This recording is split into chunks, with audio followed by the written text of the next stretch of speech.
지금 이 순간에도 세계 지도를 펼치면 한반도는 뚜렷이 존재합니다. 하지만 조금만 과거가 달랐다면 이곳은 중국 영토의 한 구석으로 표기되었을지도 모릅니다. 수천 년 동안 거대 제국들이 끊임없이 넘보았던 이 땅이 어떻게 지금까지 버텨왔는지 그 답은 5명의 전설적인 수호자들에게서 찾을 수 있습니다. 중국 제국들이 한반도를 완전히 삼키지 못한 데에는 여러 이유가 있었습니다. 먼저 경제적 측면을 보면 한반도는 중국의 비옥한 평야지대와 비교했을 때 농업 생산성이 낮았거든요. 산악 지형이 많고 평지가 제한적이었기 때문에 막대한 전쟁 비용을 들여 정복해봤자 얻는 것보다 잃는 게 더 많았던 겁니다. 게다가 이곳을 차지하더라도 유지하는 데 드는 비용이 만만치 않았어요. 문화적으로도 한반도 사람들은 중국과 확연히 달랐습니다. 한자를 빌려 쓰긴 했지만 말은 완전히 달랐고 옷차림부터 머리 모양, 생활 방식까지 모든 게 달랐거든요. 특히 온돌 같은 난방 시스템은 중국에 없던 독특한 문화였죠. 이렇게 뚜렷한 정체성을 가진 민족을 동화시키는 건 거의 불가능에 가까웠습니다. 주변 민족들이 중화 문명에 흡수되는 동안에도 한반도만큼은 자기만의 색깔을 유지했어요. 지형적 이점도 무시할 수 없었습니다. 북쪽에서 내려오려면 험준한 산악지대를 통과해야 했고 압록강과 두만강이라는 자연 장벽이 버티고 있었어요. 바다를 통한 침공도 쉽지 않았습니다. 서해와 남해의 복잡한 조류와 암초, 예측 불가능한 기상 조건이 대규모 병력 이동을 방해했거든요. 산성을 활용한 방어 전술도 효과적이었는데 평지에서 밀려도 산성으로 들어가면 전쟁이 장기전으로 바뀌었습니다. 하지만 이 모든 조건보다 결정적이었던 건 바로 군사력이었습니다. 강대국 사이에 끼인 땅에서 살아남으려면 강력한 무력이 필수였거든요. 그래서 한반도는 늘 정예 병력을 유지했고 뛰어난 장수들이 계속 나타났습니다. 오늘 소개할 5명의 인물이 바로 그런 존재들이에요. 이들은 각자의 시대에서 나라의 운명을 짊어지고 중국의 침략을 막아냈습니다. 시대 순으로 하나씩 살펴보겠습니다. 첫 번째 인물은 광개토 대왕입니다. 본명은 담덕이고 374년에 태어나 391년 18살에 왕위에 올랐어요. 그리고 412년 세상을 떠날 때까지 약 22년간 고구려를 동북아시아 최강국으로 만들어냈습니다. 그는 단순히 왕좌에 앉아 명령만 내린 게 아니라 직접 전장에서 칼을 휘두른 정복군주였거든요. 광개토 대왕 능비에 따르면 그의 재위 기간 동안 64개 성과 1400개의 마을을 정복했다고 전해집니다. 이게 얼마나 엄청난 업적인지 실감이 안 나실 수도 있는데요. 고구려 영토가 서쪽으로는 요하유역, 북쪽으로는 지금의 영안 지역, 동쪽으로는 연해주 방면, 남쪽으로는 임진강까지 뻗어나갔어요. 만주 대부분과 한반도 북부를 장악한 겁니다. 한국사를 통틀어 가장 넓은 영토를 확보한 기록이죠. 광개토 대왕의 정복 활동은 전방위적이었는데 남쪽으로는 백제를 압박해서 한강 북쪽 53개 성과 700개 마을을 빼앗았습니다. 백제 수도인 위례성까지 포위해서 항복을 받아냈죠. 동쪽으로는 숙신을 정벌해서 함경도와 연해주 방면까지 세력을 키웠고요. 북쪽으로는 거란을 쳐서 포로로 잡혀갔던 고구려 백성 10,000명을 되찾아왔습니다. 400년에는 신라를 구원하는 원정을 떠났는데 백제와 가야, 외의 연합군이 신라를 공격하자 5만 대군을 보내 이들을 격파했어요. 낙동강 유역까지 내려가서 왜군을 괴멸시켰거든요. 이후 신라는 사실상 고구려의 보호를 받는 나라가 되었고 동아시아 국제 질서 전체가 재편되었습니다. 한 번의 원정으로 한반도 중남부까지 고구려의 영향권에 들어온 거예요. 서쪽으로는 후연과의 전쟁에서 승리해서 요동 지역을 손에 넣었습니다. 이건 고구려가 오랫동안 노려온 땅이었는데 광개토 대왕이 마침내 이뤄낸 겁니다. 402년에 후연의 숙군성을 함락시켰고 404년에도 후연을 정벌해서 만주 일대의 주인공이 되었죠. 광개토 대왕의 정복 전쟁은 단순히 영토를 넓힌 것 이상의 의미를 가집니다. 그는 친정을 자주 나갔는데 왕이 직접 군대를 이끌고 전쟁터에 나간다는 건 자신의 군사적 능력에 대한 확신이 있었다는 뜻이에요. 왕이 패배하면 나라 전체가 위태로워지니까요. 하지만 광개토대왕은 단 한 번도 패하지 않았습니다.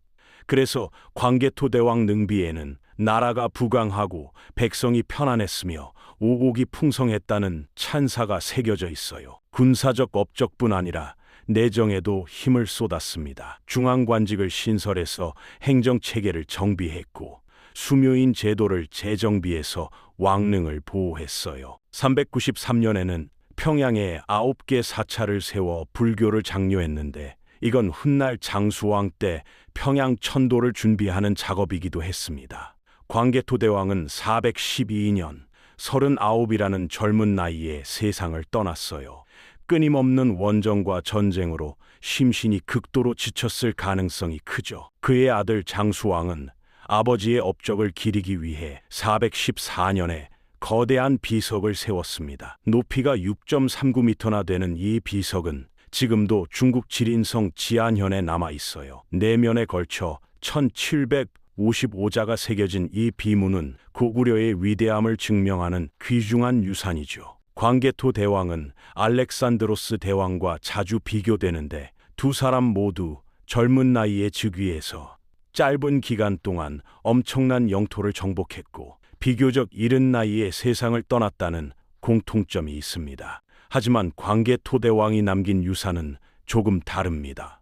알렉산드로스가 세운 제국은 그의 사후 빠르게 분열되었지만 광개토대왕이 확장한 고구려는 장수왕 때 더욱 공고해졌거든요. 광개토대왕의 군사적 재능은 고려 시대부터 이미 높은 평가를 받았고 조선 시대에도 영웅으로 추앙받았으며 현대에 와서는 한국인이 가장 존경하는 역사 인물 중 하나로 꼽히고 있습니다. 만약 신마원권 집회가 발행된다면 가장 유력한 후보라는 이야기도 있을 정도예요. 두 번째 인물은 을지문덕입니다. 고구려 영양왕 때의 대신이자 군사 지휘관으로 612년 수나라의 2차 침공에서 핵심적인 역할을 했어요. 수양제는 고구려를 정복하기 위해 수십만에서 수백만에 이르는 대군과 막대한 물자를 동원했습니다. 요동성과 평양을 동시에 압박하는 전략이었죠. 하지만 을지문덕은 정면 결전을 피하고 소규모 전투와 기습을 반복하면서 수군의 병력과 사기를 서서히 소모시키는 전략을 택했습니다. 평양 인근에서 일부러 패하는 척하며 수나라 장수 우중문의 군대를 깊숙이 유인했어요. 그리고 후퇴하는 길목인 살수 일대로 끌어들였습니다. 적군이 장거리 진군과 보급 부족, 피로로 지쳐 있을 때를 노린 거죠. 살수에서 대대적인 공격을 감행해서 퇴각 중인 수군을 강을 건너기 전후로 각계 격파했습니다. 사서에는 평양을 공략하던 별동대 30만여 명 가운데 살아 돌아간 병력이 2,700명에 불과할 정도로 참패했다는 기록이 전해져요. 이로 인해 수의 고구려 정벌은 결정적으로 실패했고 수는 이후 계속된 원정 실패와 재정 파탄, 민심 이반으로 빠르게 쇠퇴하여 결국 멸망하는 흐름으로 이어졌습니다. 한국사에서는 수나라 100만 대군을 물리친 명장이라는 상징으로 기억되며 탁월한 전략과 기만 전뿐 아니라 시와 문학적 재능까지 갖춘 인물로 평가되죠. 을지문덕이 수 장수에게 보낸 시는 지금도 유명한데 신묘한 계책으로 천문을 안다는 구절이 인상적이에요. 을지문덕의 전략은 단순히 군사적 승리를 넘어서는 의미가 있었습니다. 거대한 제국도 적절한 전략 앞에서는 무너질 수 있다는 걸 증명한 거거든요. 직접 맞붙어 싸우는 대신 적을 지치게 만들고 유리한 지형에서 결정적인 일격을 가하는 방식이었죠. 이런 전술은 후대 장수들에게도 큰 영향을 미쳤습니다. 서울에 을지로라는 거리 이름이 있는데 바로 을지문덕의 이름에서 따온 겁니다. 세 번째 인물은 양만춘입니다. 고구려 보장왕 때에 안시성을 지키던 장수로 정확한 출신이나 관직은 많이 전해지지 않지만 당 태종의 고구려 침공을 막아낸 수호자로 전승됩니다. 645년 당 태종 이세민은 제국의 정예군을 이끌고 요동과 백암성 등을 함락시키며 고구려로 진격했고 그 최전선 요충지 중 하나가 안시성이었어요. 당군은 수만 명 규모의 대군으로 안시성을 포위하고 성벽보다 높은 거대한 흑산을 쌓아 위에서 성안을 공격하려는 장기 공성 작전을 펼쳤습니다. 양만추는 성벽을 계속 보수하고 성 위에서 화살과 돌을 쏘며 야간 기습과 성문 밖 출격 등 적극적인 방어로 공격을 버텨냈어요. 고구려군은 완성된 흑산을 역으로 점령하거나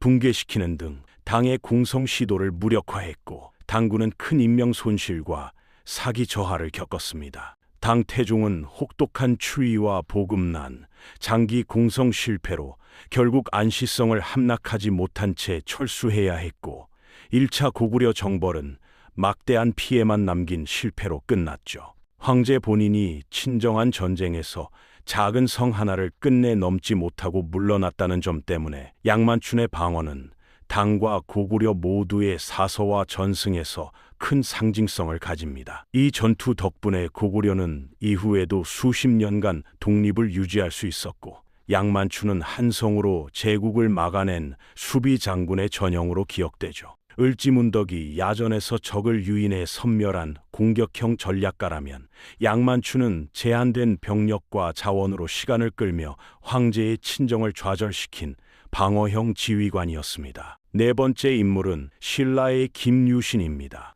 많은 분들이 김유신 하면 떠올리는 게 말목을 자른 일화인데요. 전쟁터로 가야 하는데 말이 습관적으로 첫사랑이 살던 집으로 가버리자 나라의 대사가 사랑보다 중요하다며 말의 목을 잘랐다는 이야기예요. 이게 실화인지는 확실하지 않지만 당시 사람들이 김유신을 어떻게 생각했는지 보여주는 상징적인 일화죠. 김유신의 진짜 가치는 전투 횟수와 역사적 변곡점에 있었습니다. 가야 왕족 출신으로 신라의 투항한 집안에서 태어난 그는 15살에 화랑이 되어 수많은 전투에서 공을 세우며 신라의 대표 장군으로 성장했어요.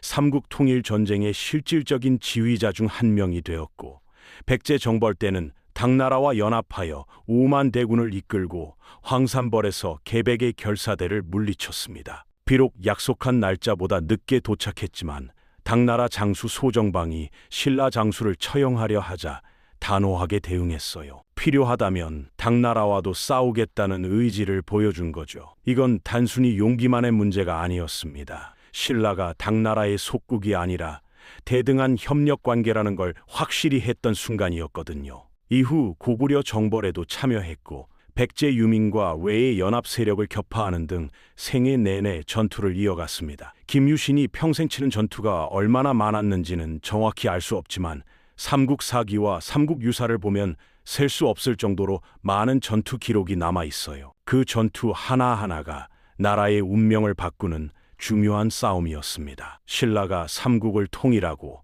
한반도의 주인이 될 수 있었던 건 김유신이라는 탁월한 군사 지도자가 있었기 때문이죠. 673년에 세상을 떠난 그는 사후에 흥무대왕으로 추존되었어요. 신하로서 왕의 칭호를 받은 유일한 인물입니다. 신라 왕실이 아닌 사람이 대왕으로 불렸다는 건 그만큼 그의 업적이 엄청났다는 증거예요. 다섯 번째 인물은 고려의 강감찬입니다. 강감찬 하면 떠오르는 게 귀주 대첩이죠. 하지만 많은 분들이 오해하고 계시는 게 하나 있는데요. 강감찬이 무신 출신이라고 생각하시는 분들이 많지만 사실 그는 과거에 장원급 제한 문신이었습니다. 고려시대에는 무과가 없었거든요. 그는 한림학사, 예부시랑, 문화시랑 같은 고위 관직을 거친 엘리트 관료였어요. 그런 그가 1018년 거란의 소배압이 10만 대군을 이끌고 쳐들어오자 상원수로 임명되어 전장에 나서게 됩니다. 당시 강감찬의 나이가 무려 71살이었어요. 하지만 나이는 전혀 문제가 되지 않았습니다. 그는 20만 대군을 이끌고 흥화진으로 출동했고 압록강 유역에서 거란군을 맞아 싸웠죠. 이때 강감찬이 사용한 전술이 바로 삼교천 전투였는데, 많은 사람들이 수공작전으로 알고 있지만 사실 당시는 한겨울이었기 때문에 강물이 얼어붙어 있었을 가능성이 큽니다. 실제로 고려사나 고려사저료 어디에도 수공을 사용했다는 기록은 없어요. 대신 거란군이 삼교천을 건너려 할 때 매복해 있던 고려군이 일제히 공격을 가했다는 기록만 남아 있습니다. 이 전투에서 거란군은 큰 타격을 입었고 개경을 향해 남하했죠. 하지만 개경은 굳게 닫혀 있었습니다. 현종 임금이 청야 전술을 펼쳐 거란군이 사용할 수 있는 모든 물자를 없애버렸거든요. 보급이 끊긴 거란군은 지치고 굶주린 상태로 퇴각할 수밖에 없었어요. 그리고 바로 그때 강감찬은 귀주에 진을 치고 기다리고 있었습니다. 귀주는 개경과 압록강을 오가는 주요 길목이었기 때문에 거란군은 이곳을 지나갈 수밖에 없었던 거죠. 1019년 2월 1일 귀주 평원에서 양측이 격돌했어요. 오랜 행군과 전투로 지친 거란군은 고려군의 상대가 되지 못했습니다. 고려군은 이 전투에서 10만 거란군 중 9만 명 이상을 섬멸하는 대승을 거뒀어요. 살아서 돌아간 거란군은 수천 명에 불과했다고 전해지죠. 이 전투 이후 거란은 고려 침략의 야망을 완전히 포기했고 동북아시아의 세력 균형이 재편되었습니다. 귀주 대첩의 의미는 단순히 전투에서 이긴 것 이상이었어요. 고려가 대등한 국가로서 주변 강대국들과 어깨를 나란히 할 수 있다는 걸 증명한 사건이었죠. 강감찬은 이 공로로 문화시중이라는 최고 관직에 올랐고 추충협 모안국공신이라는 칭호를 받았습니다. 그는 1031년 82살의 나이로 세상을 떠날 때까지 고려를 지켰고 사후에 인원이라는 시호를 받았어요. 강감찬은 문무를 겸비한 인물의 상징이 되었습니다. 글로도 나라를 다스리고 칼로도 나라를 지킨 사람이었던 거죠. 지금도 서울 관악구 낙성대에 가면 강감찬 장군의 동상을 볼 수 있고 해군 구축함 이름에도 강감찬함이 있을 정도니까요. 귀주 대첩은 한국사에서 살수 대첩, 한산도 대첩과 함께 3대 대첩으로 꼽히는 위대한 승리입니다. 이 5명의 장군이 각자의 시대에서 나라를 지켜냈기 때문에 우리가 지금 여기 이렇게 존재할 수 있는 겁니다. 정리하면 한국이 중국에 흡수되지 않은 건 여러 요인이 복합적으로 작용한 결과였어요. 경제적으로 완전 병합할 만큼 큰 이득이 없었고 문화적으로 서로 다른 정체성을 가진 집단이었으며 지리적으로 산성과 바다를 활용한 방어력이 뛰어났습니다. 하지만 무엇보다 중요했던 건 강력한 군사력이었죠. 오늘 소개한 광개토대왕, 을지문덕, 양만춘, 김유신, 강감찬 같은 레전드 장군들이 이 땅을 지켜냈기 때문에 우리가 지금 여기 이렇게 존재할 수 있는 겁니다. 역사는 과거에 머물러 있는 게 아닙니다. 지금도 우리는 강대국들 사이에서 균형을 잡으며 살아가고 있어요. 미국과 중국 사이에서, 일본과 러시아 사이에서 우리의 길을 찾아야 하는 상황이죠. 그럴 때 과거 우리 선조들이 어떻게 이 땅을 지켜냈는지 돌아보면 지혜를 얻을 수 있을 겁니다. 작은 나라도 올바른 전략과 강력한 의지가 있다면 충분히 살아남을 수 있다는 교훈 말이에요. 광개토 대왕의 도전 정신, 을지문덕의 지략, 양만춘의 끈기, 김유신의 헌신, 강감찬의 문무겸전, 이 모든 게 우리에게 물려준 유산입니다. 이 유산을 잘 지키고 발전시켜 나가는 게 지금을 사는 우리의 책임이 아닐까요? 오늘 이야기가 여러분에게 조금이나마 자부심과 용기를 드릴 수 있었으면 좋겠습니다. 우리는 5,000년을 버텨온 민족이고 앞으로도 계속 이어갈 민족이니까요. 고구려가 수나라와 당나라의 침공을 막아내지 못했다면, 고려가 거란의 침략을 물리치지 못했다면, 신라를 통일하지 못했다면 지금 우리의 모습은 전혀 달랐을 겁니다. 그래서 이 역사를 기억하는 게 중요합니다. 우리가 당연하게 여기는 이 땅, 이 나라, 이 문화가